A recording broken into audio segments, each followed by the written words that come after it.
Muriel, tu seras présente à la deuxième édition du Salon du Mieux-être de Wisra Viva Bella les 3, 4, 5 mai prochains. Ouais. Tu reviens pour la seconde fois. Ouais. Bonjour Muriel. Bonjour. Tu reviens en tant que sophrologue et cette fois-ci soins énergétiques, donc quelques petites modifications. Ouais. Qu'est-ce que tu entends par soins énergétiques? Alors, dans les soins énergétiques, moi j'utilise pas mal d'outils en fait. Donc je vais utiliser, j'ai appris le Reiki puisque je l'enseigne, j'ai appris des passes de magnétisme, j'ai fait des stages en soins énergétiques, qui s'appelait vraiment soins énergétiques, c'est du magnétisme en fait. Et avec toutes ces techniques, eh ben, j'ai un peu développé ma manière de faire. Donc quand une personne arrive pour un soin énergétique, je vais d'abord avec ma main, je vais aller scanner son corps pour sentir là où l'énergie bloque, là où elle a besoin de recevoir un soin. Et puis ensuite, en fonction de ce que j'ai ressenti, je vais passer autour d'elle, je vais travailler sur son corps énergétique, donc pas forcément sur son corps physique, je peux travailler au-dessus d'elle, tout autour, je peux travailler sur le corps physique aussi, simplement en imposant mes mains. Voilà, pas de massage, pas de voilà. Et puis je travaille sur l'énergie pour faire circuler l'énergie, pour rééquilibrer l'énergie, voilà. Et puis pour évacuer, pour éliminer les choses qu'il y a à éliminer, pour nettoyer. Tu nettoies la personne, en même temps tu vas peut-être recharger aussi d'énergie derrière. Hein. Ouais. En fait, je commence par nettoyer, par permettre au corps d'évacuer tout seul tout ce qu'il y a à évacuer. Donc là, je fais des choses particulières pour ça. Et ensuite, je vais, une fois que j'ai bien nettoyé, je vais recharger la personne en énergie. Les adultes, hein, parce que pour les enfants, c'est pas pareil. L'année dernière, tu étais plus sur le Reiki. Ouais. Tu as évolué en un an.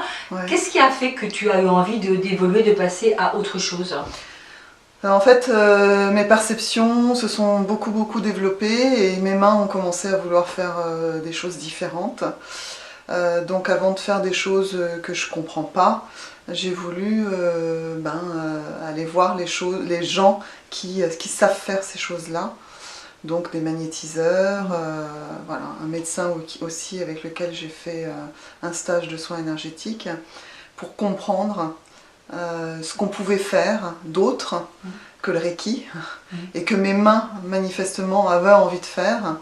Et donc du coup j'ai appris tout ça et en fin de compte moi ce que je cherche aujourd'hui c'est laisser mes mains faire, mais maintenant j'ai confiance en mes mains. À l'époque je savais pas trop, j'avais besoin d'avoir un peu un cadre, qu'on m'enseigne des choses, que je comprenne certains principes du magnétisme par exemple, notamment les principes de protection pour celui qui donne, pour ensuite pouvoir faire mes mains comme elles veulent et faire les choses à ma sauce. Mais tu te fais confiance, ouais. Tu vas à l'intuition aussi. Exactement, c'est totalement l'intuition et de la perception. Ouais. Je perçois et je fais, voilà.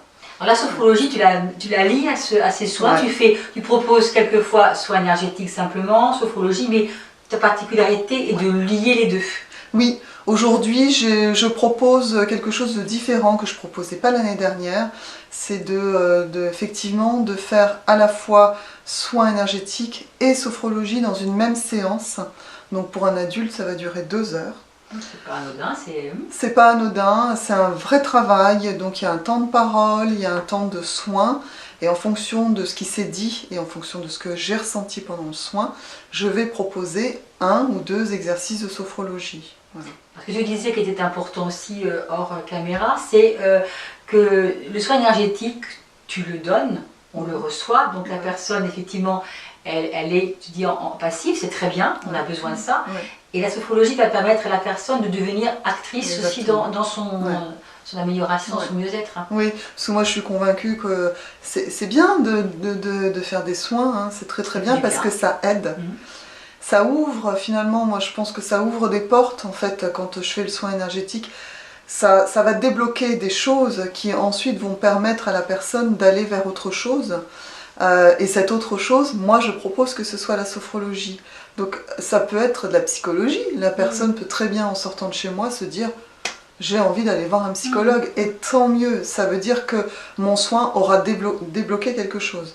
Alors moi, ce que je propose, c'est la sophrologie parce que il faut impérativement se prendre en main et ne pas tout laisser dans les mains d'autres personnes. À un moment donné, il faut se prendre en main et faire régulièrement, si ce n'est pas tous les jours, c'est au moins régulièrement, des exercices qui vont permettre de changer durablement, vraiment, profondément. Les adultes, hein, tu reçois également des enfants. Et les enfants sont plus réceptifs à ces soins-là que les adultes? Oui, ils sont très réceptifs, aussi bien pour les soins énergétiques que pour la sophrologie. Donc le soin énergétique va durer une quinzaine de minutes pour un enfant, pas plus. Les exercices de sophrologie, j'ai bien dit là j'en fais plusieurs, en général j'en fais 2, courts, parce que moi ce que je veux c'est que l'enfant répète l'exercice à la maison, puisque je donne un enregistrement. Donc si je veux avoir une chance qu'il répète l'exercice, il faut qu'il soit court, sinon il ne le fera pas. Mais j'ai remarqué que les enfants parfois ne font pas l'exercice du tout entre 2 séances, ils l'admettent et c'est très bien, ils ont raison, ils l'assument, et pour autant, l'exercice qu'on aura fait ici aura vraiment porté ses fruits. Et ça, c'est vraiment impressionnant avec les enfants, beaucoup plus qu'avec les adultes. Ouais. Alors au salon, Muriel, que vas-tu proposer concrètement? Alors au salon, donc je peux déjà vous recevoir à mon stand, pas de souci, voilà. Pas de soins au stand par contre. Ah non, je fais pas de soins sur le stand, ça, voilà, ça me correspond pas. Autrement, je fais un atelier de sophrologie pour vous faire découvrir ce que c'est la sophrologie. La sophrologie, c'est pas de la relaxation. Et donc dans l'exercice que je vais vous faire faire à cet atelier, vous allez bien comprendre que c'est pas de la relaxation et vous allez comprendre tout ce que vous pouvez faire avec, avec votre esprit et votre corps. Je vais vous proposer une conférence sur le stress, l'anxiété, quelle différence entre stress et anxiété, puisque c'est un petit peu ma spécialité, et qu'est-ce que je propose moi pour répondre à ces problématiques. Et puis une conférence sur le Reiki, se former au Reiki. On va te retrouver au salon très prochainement, Muriel. Aller te rencontrer, assister à tes conférences, faire les ateliers. Merci beaucoup pour ta participation pour cette année. À très bientôt, Muriel. À bientôt.